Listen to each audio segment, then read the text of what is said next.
subject. It's on the forefront of many individuals' minds at the moment. So welcome, ladies and gentlemen. We're going to spend the next hour with you looking at the agenda as per the title here, by which we are going to introduce ourselves in a short while with our guest speaker from Under Armour leading that introduction.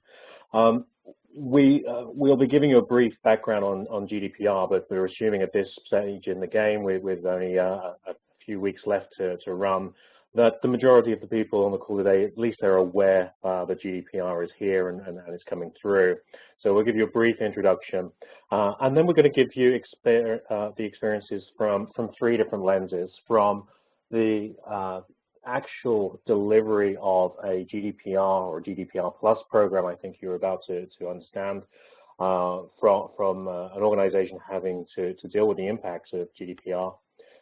We'll look at it from a services delivery and how different processes can assist you in getting to your end goal of compliance and maintaining compliance with GDPR. And we'll also have a brief look too at the types of technology that you might be considering to reinforce and enable that.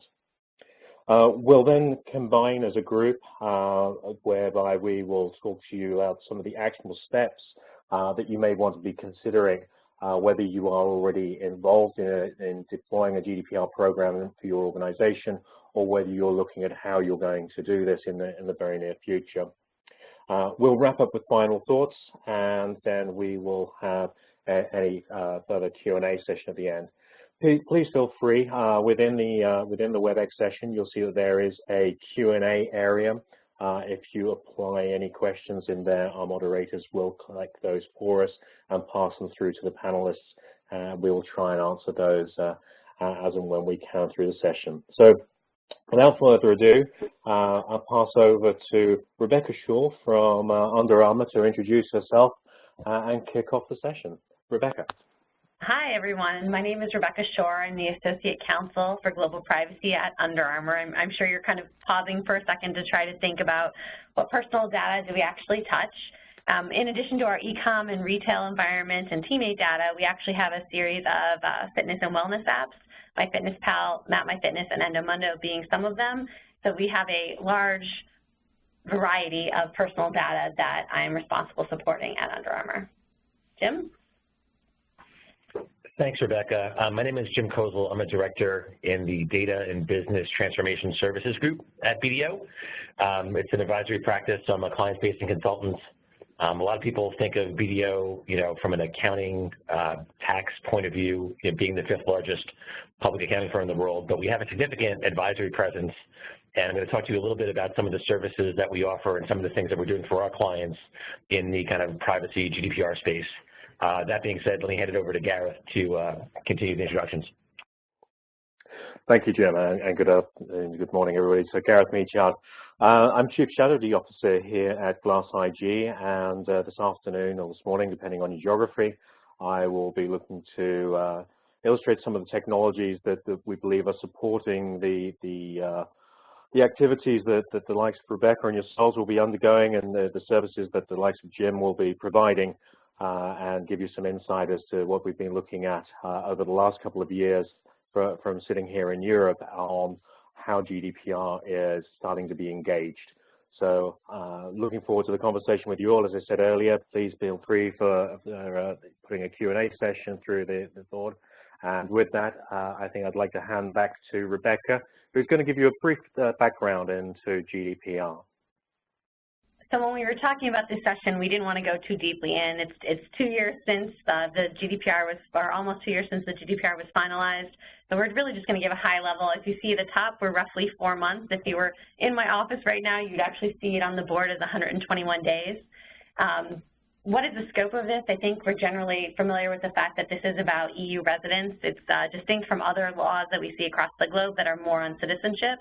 This impacts residents of the EU, regardless of citizenship.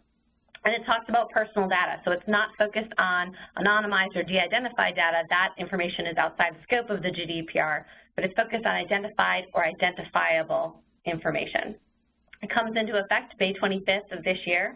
I think a lot of people are kind of in a panic about this, and one of the things that we were talking about when we were discussing this panel generally is, there are probably a lot of people that are currently saying they're 100% GDPR compliant today. I'd be highly skeptical of that, and I would encourage you not to be worried about that specific component, in that we are still receiving updated guidance out of the working party that has not been finalized, that is still in draft. So I think there are people who are close and think they're almost there, but I think nobody is actually 100% compliant because we haven't received all of the final guidance out of the working party. The enforcement component is a really big part of the discussion.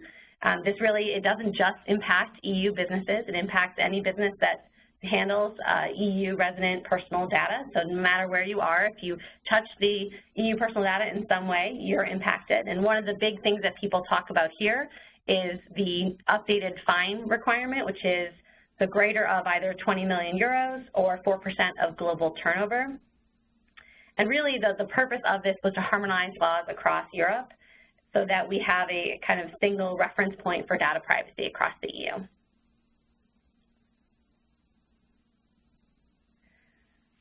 So our experiences, you are seeing a term on here that you probably never heard referenced before, which is GDPR+. That's a term that I coined within my organization in order to kind of express the fact that these principles that we see coming out of the EU really are going to become the global standard. It was a strategic decision to focus more specifically on preventing a fire rather than constantly fighting fires. So as privacy professionals, we're often faced with few resources, not a lot of budget, not a lot of staff to really handle a great amount of responsibility. And as a result, we end up fighting fires rather than preventing it. So one of the things that I, within my organization and externally to my organization, have been pushing is this concept of GDPR+. So embracing the principles of the EU law and taking where you can, applying them universally, particularly if you are currently global or looking at being global.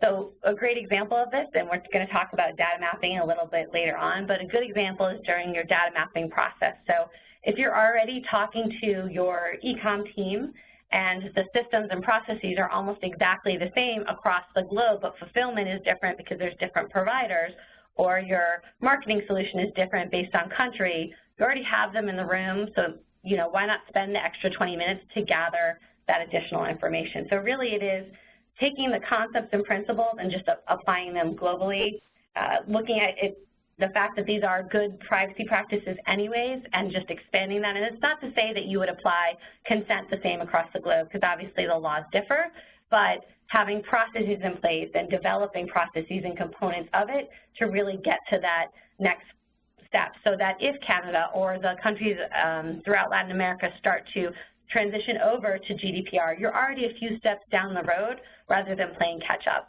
And you've already worked all of these things through, so why not spend a few extra minutes? Like I said, it's a slightly higher burden up front, but in the long term with this, and I think my point of view is that this really will become the global standard. With this becoming the global standard, you're taking that action now to prepare your company globally to transition with less speed bumps down the road. Hey Rebecca, this is Jim. So two things. One is whenever I see the website picture and we had this conversation, I always feel guilty that I've got the Map My Ride, Map My Fitness, all the Under Armour apps on my phone, and I'm not using them as much as I should. So I kind of need to kind of work on that in 2018. But maybe help me understand, how long have you been with Under Armour, and when did GDPR kind of first get on your radar? So I've been with Under Armour 3 years and change, like 3.5 years roughly. GDPR kind of came on early on as we knew the European Union was moving towards it.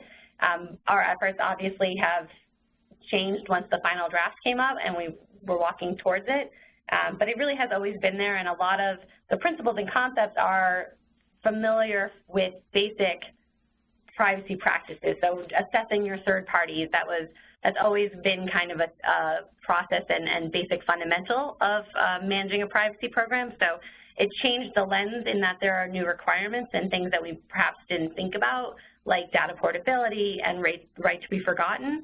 but the concepts within it have pretty consistently been part of the thought process, as well as once it was finalized, you kind of had a clearer view. I think the dilemma that all of us facing, particularly those on the phone as well, is that the working party guidance is kind of a slow trickle.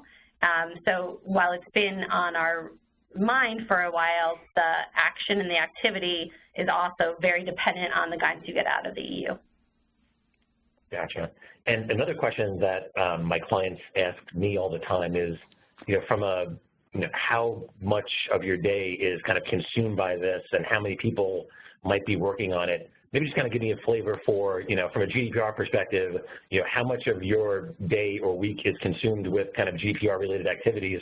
And, within the organization, are there other people that are, focused on it part-time, full-time, that sort of thing?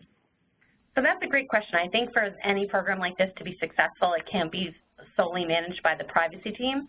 So there are stakeholders throughout that I'm working with across the business to implement components. When you think about data mapping, when you think about setting up an access process, that requires other business units. So that really is a broader effort, and there are stakeholders within all of the business units where personal data sits that I'm working with. And I do have a team here as well. As for the time, I think that's the difference here with the adoption of the GDPR Plus model versus GDPR, because we have tried to be more strategic in how we evaluate this. I think it's probably taking up more of my time than it otherwise would for GDPR. I think in the next 4 months, it's probably going to be, 30 to 40% of my time because of the push towards May. But again, I do think the distinction is here in making the kind of choice that these are going to be global principles. More of my time is taken up because when I develop a policy, it's not just a policy for the EU, it is a policy for the regions in which we're legally able to operate. So it does change the lens a little bit because we are not just focusing on it, and it's why my recommendation exists, because if you're already creating a policy, it does take a little bit extra effort to create a more universal policy, but in the long run, I think it does save time. Gotcha. So I was going to talk a little bit about some of my experiences from kind of consulting perspective, with GDPR, and certainly a lot of words on the slide. I'm not going to go through every bullet point, but I think I kind of break down kind of my day-to-day activities from a project perspective into 3 buckets, right? So there's definitely the data discovery, data mapping, application mapping, and we're going to Rebecca's point earlier, dive into that in a lot more detail over the next few slides. So there's all that activity around trying to help clients and customers understand, where their data is and who has access to it, and specifically where the sensitive information is. Is it on-premise? Is it in the cloud? Is it, structured data in databases? Is it unstructured data, Word, Excel, PowerPoint? And a lot of times organizations don't really have their arms around, where their data is and answering those questions. So, there's kind of a current state assessment that you can take upon to get, where you want to go from that perspective. So there's the data mapping, the application mapping. Another thing that we talk about is around policy assessment, policy development. So again, do you have policies that are current, that are up to date, that are usable, right? So that organizations can, have the policies, have people know where to find them, know what's in them, know how to read them, know how to operationalize them. And it's not only the documented policies that need to be reviewed and updated, but the underlying procedures as well, so that people know how to, again, operationalize and enforce some of these policies. So we're seeing a lot of activity, again, from a GDPR perspective, trying to understand, are the policies current, are they actionable, enforceable, et cetera. And then I guess also to Rebecca's point around just a more holistic approach to this, where it's not just necessarily privacy, there's potentially benefits from a cybersecurity, from a data governance, information governance perspective, and having, these different stakeholders at the table to talk about this and understand where some of the synergies are. Client conversation I had the other day, the person I was talking with was definitely focused on information governance, but in kind of peeling back the onion and kind of having a more targeted conversation, you kind of realize that there's things that the the cyber folks and the IT folks are doing that may help her from an information governance perspective and vice versa. So again, just kind of thinking about the different people that you're interacting with, the different challenges that your organization is trying to face, and potentially trying to tackle them together. So there's a lot of, conversations and activity around, bringing those people together, having the right conversations, sharing information in a maybe better manner than you are today. And then really finally around just building programs around this. And to Rebecca's point, again, it's not a one-shot deal where on May 26th, you're going to kind of forget about it. You want to make sure that there's all this, infrastructure in place to successfully carry this forward beyond May 25th. So that's really kind of the 2 or 3 things that we've been focused on from a consulting perspective, talking to our clients, understanding what they're doing, how they're doing it, and seeing how we can help. So Gareth, I'll turn it over to you. Thank you, Jim. Thank you, Rebecca. So, I mean, from a technology perspective, there's an awful lot happening, and I'm sure the attendees on this call today have been inundated with people contacting you with regards to GDPR being imminent and what you're going to do about it. And I'm just waiting for the photocopier salesman to be the next person with some technology who can help my problem there. I've been fortunate or unfortunate, depending on your perspective, that I've been sort of breathing this space now for a couple of years, both from a service and from a technology standpoint. And really originally came at this from talking to some clients about issues they were facing around breach not being overly a big issue within Europe at the time, and still today until the May deadline. It is not a hugely impactful regulatory issue unless you're in the telecommunications market. But what was happening with those conversations? We were understanding that underwriters were trying to put sort of breach and cyber policies in place from a cyber insurance perspective. They were talking to clients, and the level of sensitivity of the data they held was not very well known, and in many cases, clients didn't understand. Were not given a 100% picture of where the information they had came from, where they put it, what was the nature of that information, how long they kept it, and where did it go from a perspective of third, fourth party processing and storage. And that really came around and showed us that if GDPR was going to be impactful in business, one of the things that we would have to do is understand what information we actually had in the first place. So it's been quite interesting in the last sort of 6-12 months. There's sort of 2 levels of noise that I see. There's the consulting side, which I think is the primary function here. You need to understand what data you have, hold, and process, and consulting exercises and questionnaires certainly help with that.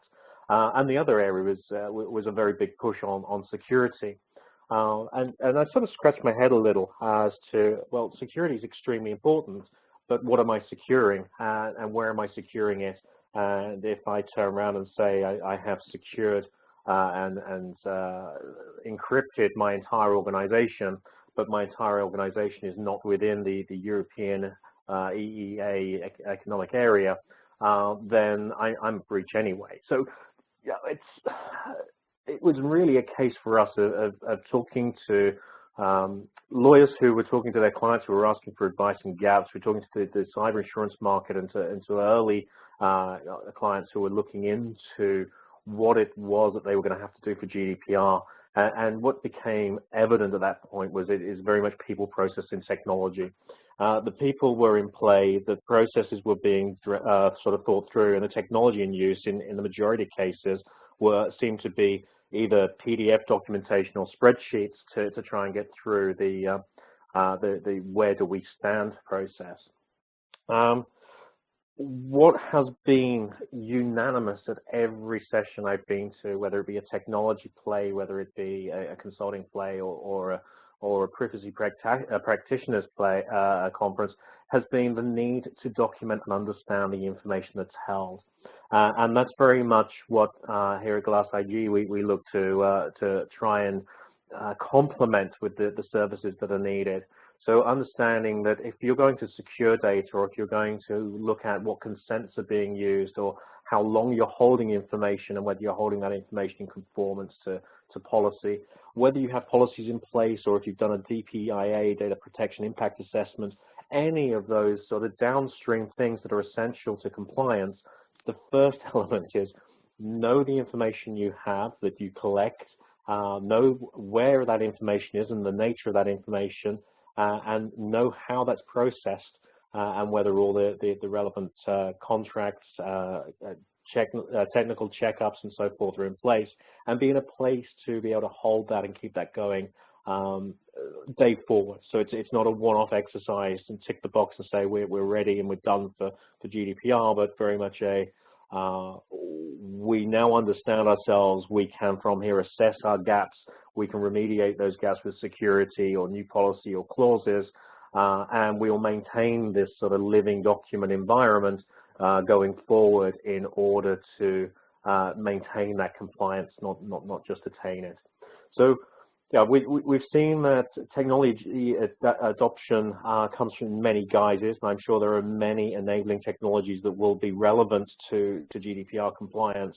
But the first stepping stone, as we sort of understand it, is know those processes, know that content, and understand its makeup. And we think the technology can really assist here in making that information active and working for you, giving you answers and analysis, rather than just being static in the form of documentation and Word and Excel documents.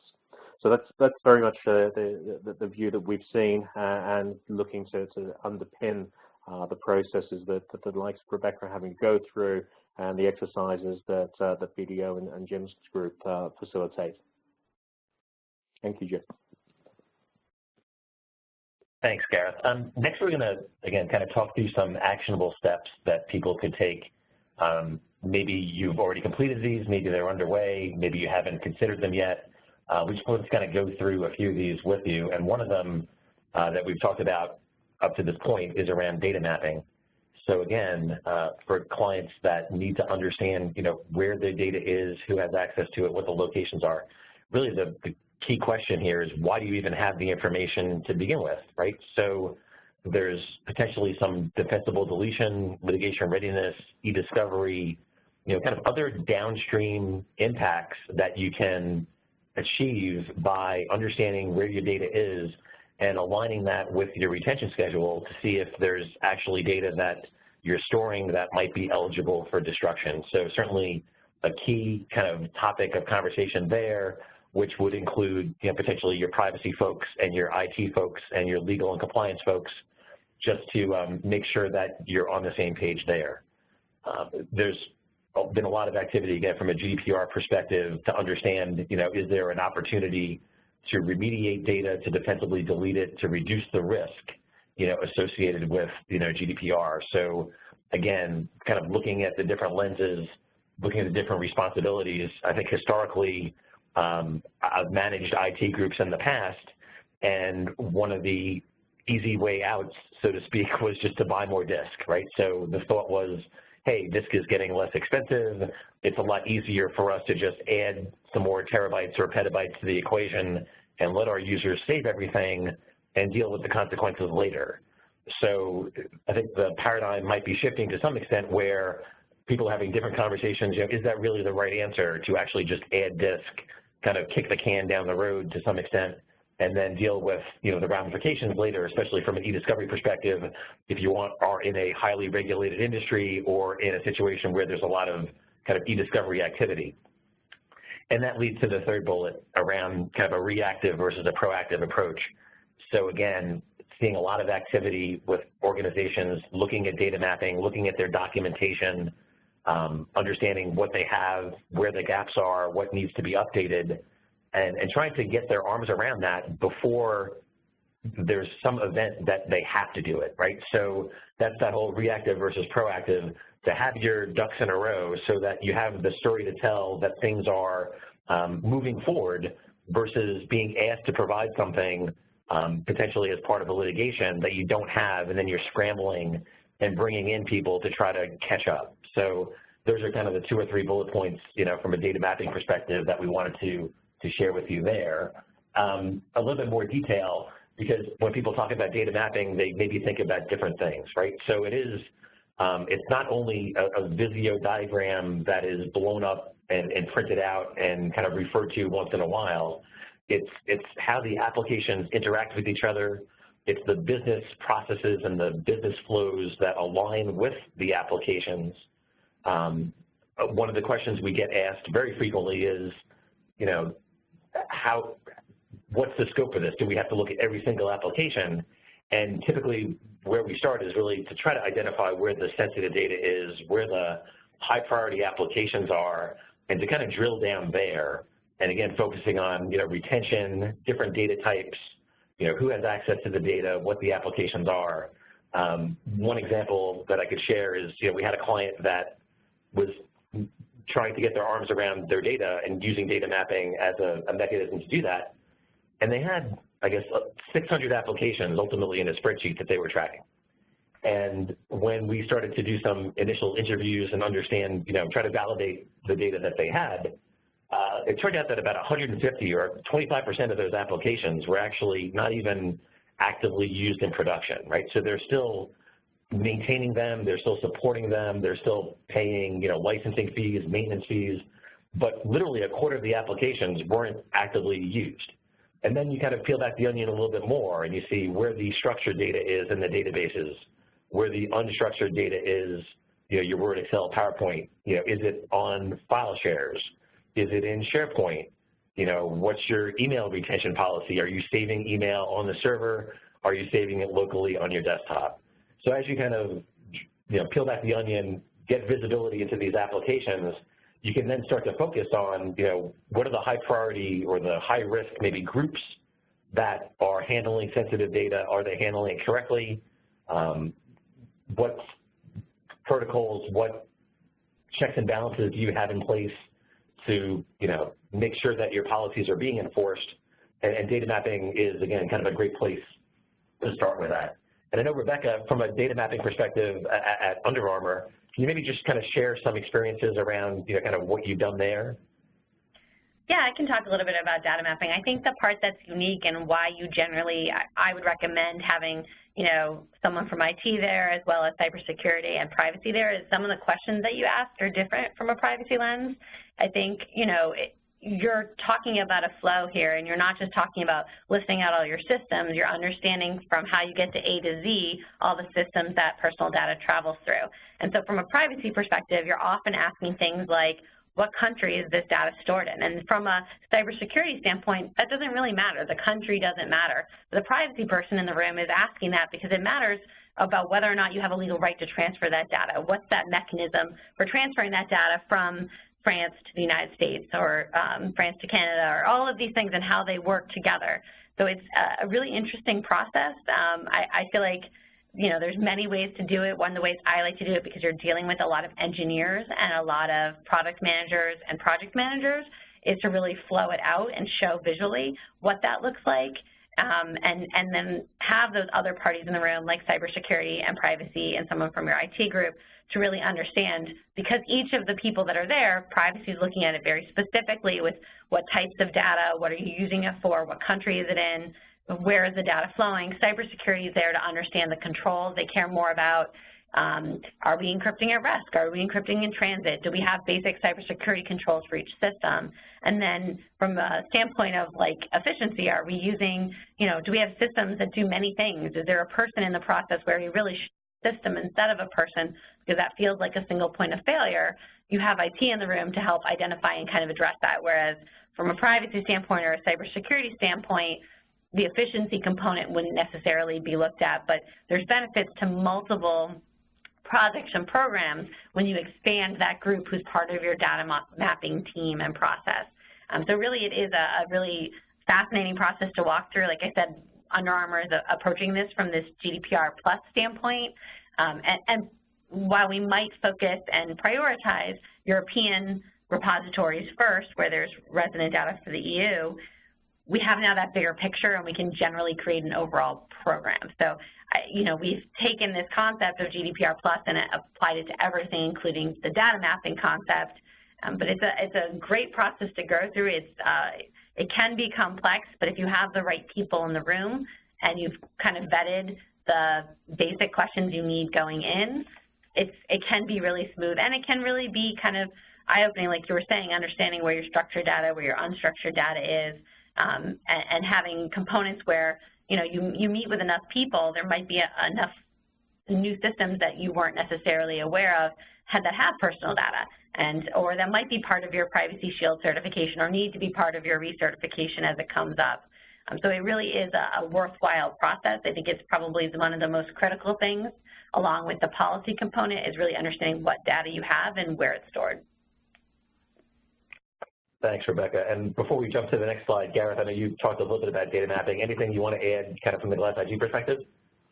No, I really want to echo what Rebecca says. You know, from the experiences that we've had, very much this is a multi-stakeholder group needs to be built out, and you know, the natural run to IT and make it IT's problem or make it the CISO's problem isn't the answer here. There will be underlying technologies and information that they will need to give to the process, but one of the things we've made absolutely sure we catered for was we're going to be speaking to areas of the business. You know, your customer services environment will be having potentially handling client personal data. They are not an IT function. So it's being able to record information from any area of the business that is handling the potential personal data. What we've looked to do in previous functions is marketing's a big component of individual data. There's analytics and other things that happen at the back there. Your core business might be handling personal data. Obviously, all of us handle HR and financial data through finance. So, you know, even if we're not a big retail or consumer-focused business, there will be a small element of personal data from that regard. But it's bringing each of those stakeholders to the table and enabling them to input their information in the capture of the processes with the little bit that they know. And what we found, and a lot of what's happened here is based on experiences we've had in the sort of legal discovery business when we've got to go out and perform a data map for a specific matter, getting custodian data back into a legal matter. That same approach of a proportional approach, peeling back the onion, starting at the top of the business, understanding, you know, very much, do you touch personal data as a core business element? If so, who are those business functions, stakeholders from there, and then allowing them to fill in the information they want. And that's where I think the technology needs to help. Just going through, sending out interviews and expecting them to come back completed in their totality, we found hasn't been particularly successful. But working with sponsors and stakeholders through their individual groups, asking them to fill in the data they have so that can be input, and then analysis can be looking at gaps and data clarity after that sort of first run.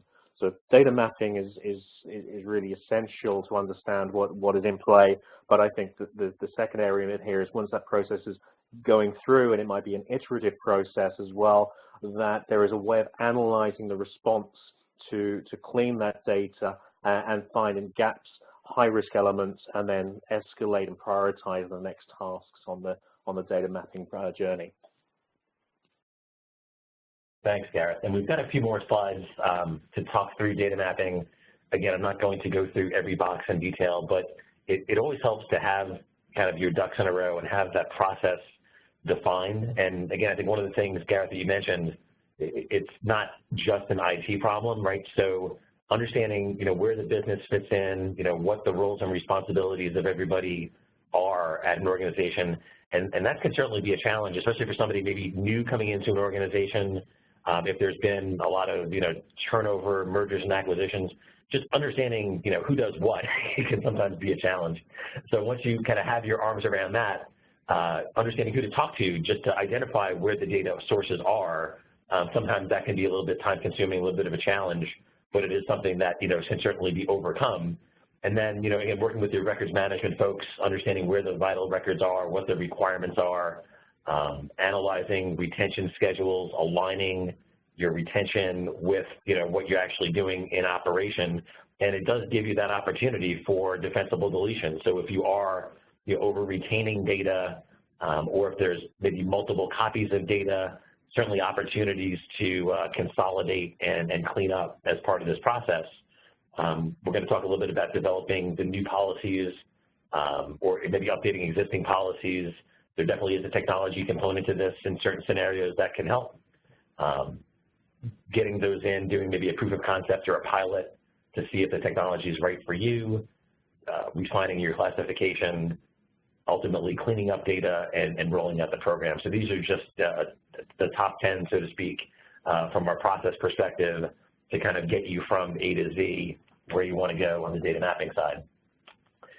One of the things that I wanted to call out is, again, it's not necessarily just a technology problem, not necessarily just an IT problem, and a lot of the projects that we work on, there's maybe not always technology involved, right? So if you're a smaller organization that either can't make the investment in technology or is not ready to do it, you can get very far down the data mapping highway with an interview-driven approach. So this is where, we'll define who to talk to, get those folks in a room in front of a whiteboard, and just start having a conversation. Again, looking at structured data, unstructured data, sensitive information, who has access to what, looking at it from different lenses of, these applications are talking to each other, but these are the underlying business processes that we need to document and consider. Again, maybe there's nuances in HR and internal-facing groups that might be different from your external-facing groups. So we can certainly develop pretty sophisticated data maps just through the interview process. Again, it may be more time-consuming. It may take, in a large organizations, upwards of 40, 50 conversations to get where we want to go, but you can certainly do that, again, with kind of a limited technology investment. The second box is around using existing technology. So you may have an organization that maybe they have a DLP solution for data loss prevention. Maybe they have an application that has visibility into certain data types. Maybe you have visibility into your unstructured data. Maybe you have visibility into your databases. So there may be situations where you can leverage that existing technology to either fill the gaps from a data mapping point of view or to augment the interviews so that you can, kind of use what you have without buying anything else to kind of complete that picture. Oftentimes, there is a requirement to accelerate some of these activities by looking at a new tool. Again, looking at structured data, unstructured data. Is it a certain region? Is it a certain department? Is it a certain group? So there might be scenarios where, several tools do very similar things, and you want to make sure you make the right decision, both from a requirements perspective as well as a cost perspective, and not maybe overbuying or, buying something that has a bunch of functionality, but you're only going to use a part of it. So there may be some assistance that can be provided around identifying what tools are right in certain scenarios. Do they align back to, business, functional, technical, legal requirements, and seeing that the production tools will be used in a manner that will help you accelerate some of your data mapping and GDPR activities. And finally, something that organizations don't often think of is they have made significant investments in many scenarios around the backup environment. And looking at what's on those backup tapes, what's in that backup infrastructure can often give you visibility into, where things would lie in a data map. One or two other examples that I wanted to talk through also, talking about existing technology, existing processes, we've seen scenarios where just going back to ServiceNow, to your help desk application, and looking at, what tickets are in that application, what are users calling in about? We've definitely seen scenarios where users are calling in help desk tickets for applications that maybe IT management wasn't even aware that were being used, right? So there's all these cloud applications, Box, Dropbox, are they enabled? Are they used in your environment? What's the impact of that? Are you considering, the kind of the customer-facing applications or the applications that your employees are using at home that they're bringing into the office? So there's, it's not just the applications that you've purchased, that you've contracted for, but potentially those other applications that you need to consider as well. So again, from an actionable steps point of view, wanted to just kind of turn over to Rebecca to maybe expand upon why data mapping is important. So you guys you've noticed that we've spent the last kind of 15, 20 minutes focusing on data mapping, and that really is because this is such a critical part of the steps that you're going to take. If you don't understand where your data is, there's so many other pieces of the GDPR plus other global requirements that you're not able to meet. How do you address deletion? How do you address access? How do you get to that next component of really fulfilling what's being asked of you if you don't understand what systems and applications and tools host personal data? Regardless of whether it's in the EU, it's just really critical to understand what systems touch personal data, what personal data exists on them. So really this is basically a fundamental key foundational part of good data management practices.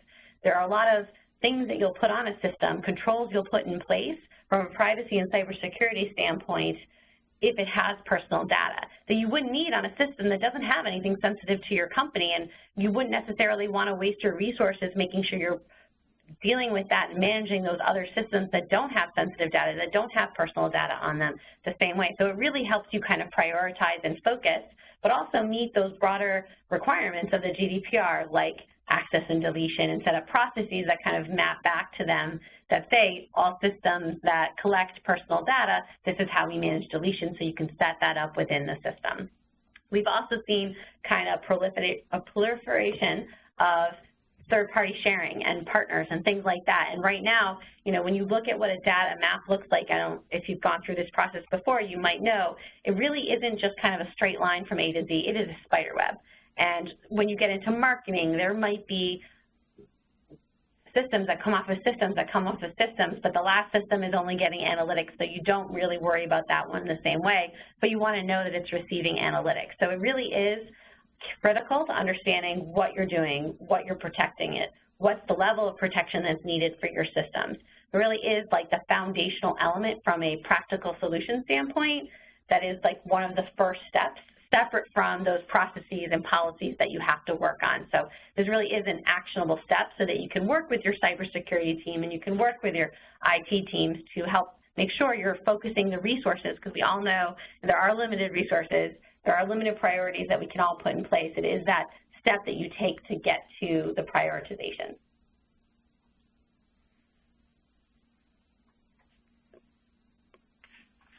So what do you do once you have a data map in place? There really is this broader component of it. So you have established a data map, you understand where things are. One of the things that you'll work with your cybersecurity team on is establishing what are the expectations for any system or application or tool that has personal data on it. So you'll have a baseline of controls. So for example, that encryption will exist at rest and at transit for any time personal data is involved. So that's a control you might put in place.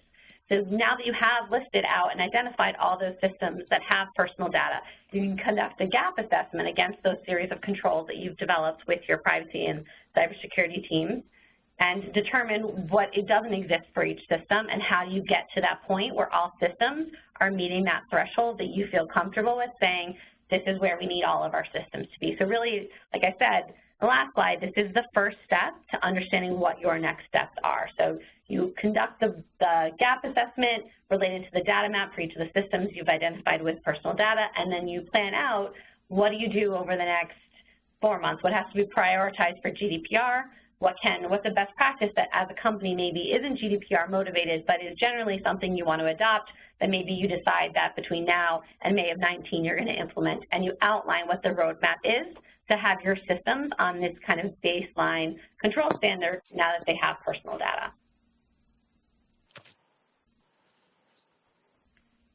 Thanks, Rebecca. One of the things we talked about briefly that I wanted to just drill in on a little bit was around policy assessment and policy development.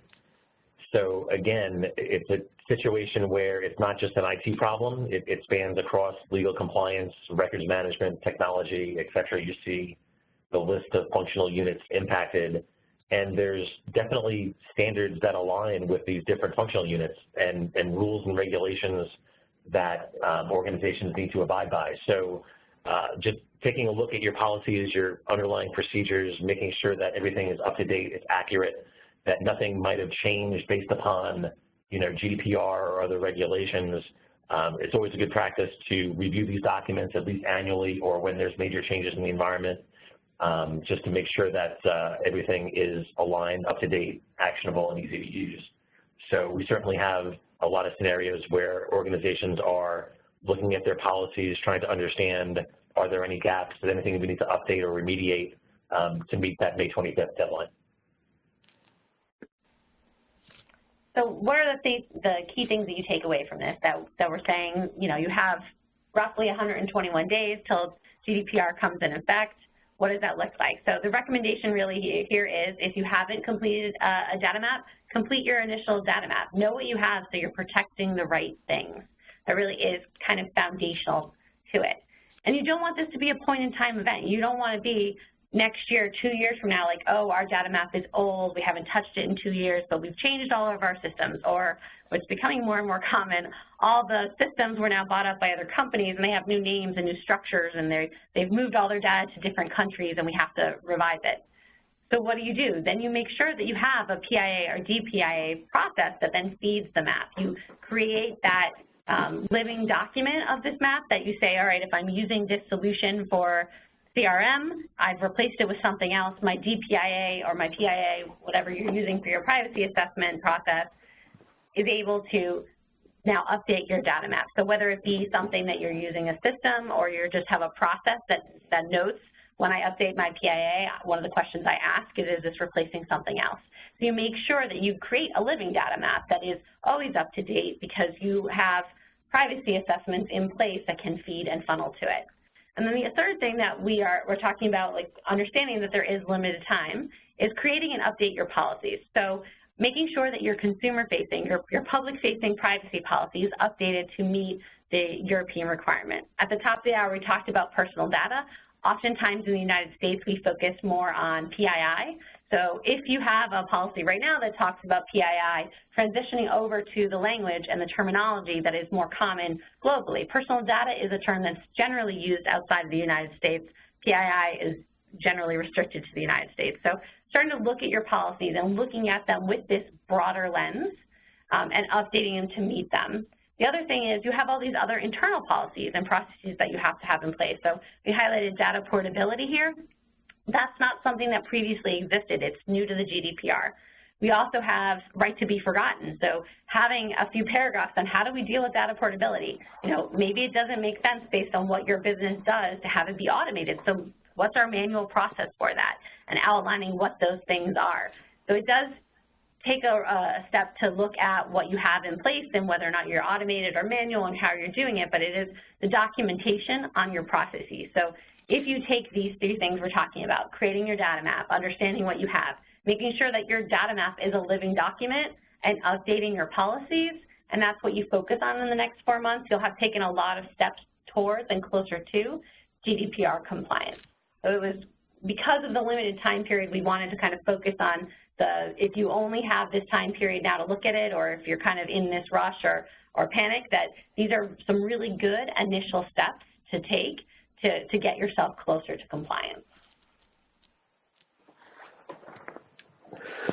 Thank you, Rebecca. Thank you, Jim. I think we've had a challenge here this afternoon, this morning, in being able to discuss such a broad topic in just 1 hour. And I'm sure for those privacy practitioners on the line, you're very well aware that once you understand your personal data and your personal data landscape, there are going to be other initiatives that certainly will stem from here. Understanding how you're going to deal with a breach response, to ensuring that your consents are appropriate, that you're using legitimate interest in collecting data where you should be and not where you shouldn't. As Rebecca says, what happens when it comes to the right to be forgotten or the transfer of data? Are you going to know how to react? And one of the key elements here, and to just go back to Article 5 itself, it's the principles, and what the working committee here are about is that in principle you are abiding to the regulation, and that you are taking privacy as part of your culture and putting that within everything you do.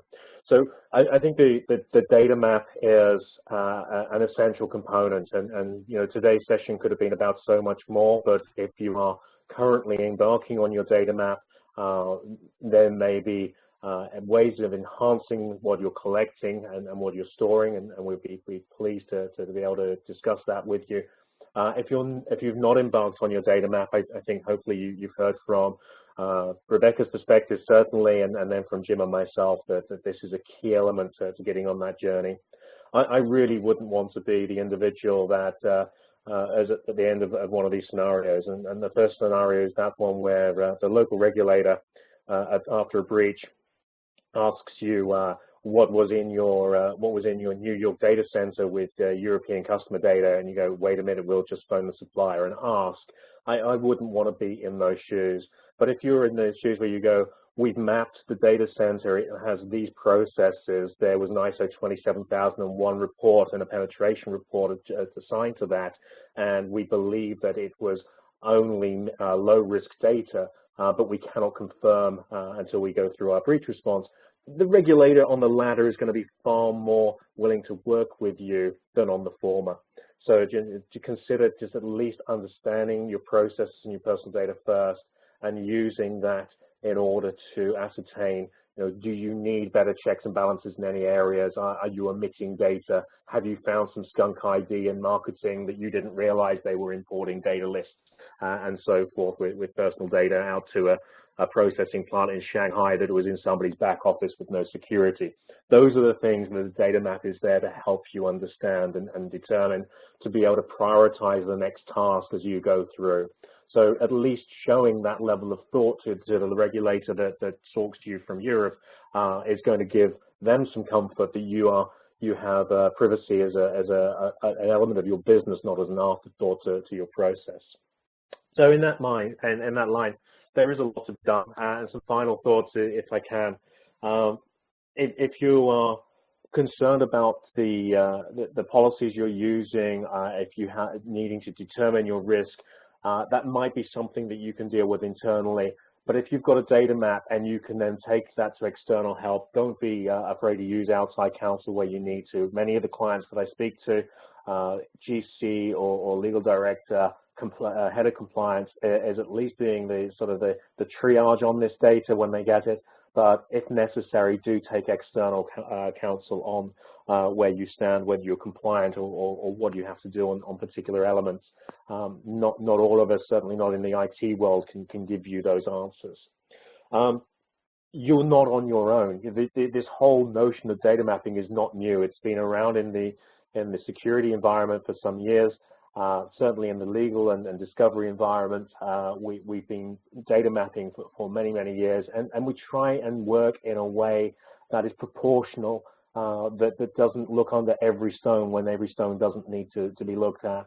We will use manual as well as automated techniques, as Jim alluded to as well. So if it's more hands on deck, there are people that have been through this before. Data mapping is not new to the world of privacy. It's a process that has been used for many other disciplines. So please speak to consulting partners. BDO are in an ideal position to assist you with what you're doing there. And then when it comes to technology, the technologists have the biggest budget and they make the biggest noise in the market, and I'm sure you're going to want technology to underpin and assist what you are doing with regards to your initiatives around GDPR. They should be there to provide you efficiencies. They should be there to give you insights. They should be able to give you awareness of when you're in and out of conformity, and just make the daily life easier. Certainly when you consider that deadlines are shortened, and when you consider that the level of responsibilities are larger than they were under previous privacy legislation, certainly here in Europe. So there are solutions out there. Certainly look at data mapping, look at something that can hold the information. You're going to spend valuable hours going around picking up interview and electronic discovery from around your business. Make sure that's captured in a way that it can be reused and work in the way of a living document. So we're now at the top of the hour. I think there was only one question that I saw coming through the system that I'm hopefully not going to shock Jim with here, but just in case you can ask Jose, answer it, Jim. Jose Garcia has asked, have you performed control mapping from other frameworks such as SOC confidentiality and privacy criteria or other similar frameworks? So Jim, sorry to get you on the hop on that one, but is that something you're aware of? Yeah, actually, there's definitely a good story to tell there. Depending on kind of the requirements of the client, we can map back to different standards, whether it's NIST, ISO, PCI. So there's definitely, and also kind of crosswalk between multiple standards to identify where the similarities and differences are. So the short answer to the question is yes, absolutely. I've seen that, and we've done those types of engagements before. Thank you, Jim. We don't have any further questions at this time, so I'm going to take this opportunity to thank everybody for joining us here this afternoon or this morning, depending on your location. And a big thank you to Rebecca for the insights in her experience of implementing GDPR Plus through her organization at Under Armour. Thank you, Jim Koziel, for the insight in how you go about assisting those organizations. And for the delegates on the call, you'll notice each of us have our email addresses on the screen. We'd be only too happy to answer any further questions you may have. If you want to send us a query at those email addresses, we will do our best to respond to you. So thank you very much, everybody, for your time and attention this afternoon. We trust this has been an informative session. Sorry we couldn't get deeper within the 1 hour, but hopefully you'll now start your endeavor on a data map and looking at any gaps or further processes that you may have to embark on in the next coming months. Thank you, everybody, for your time.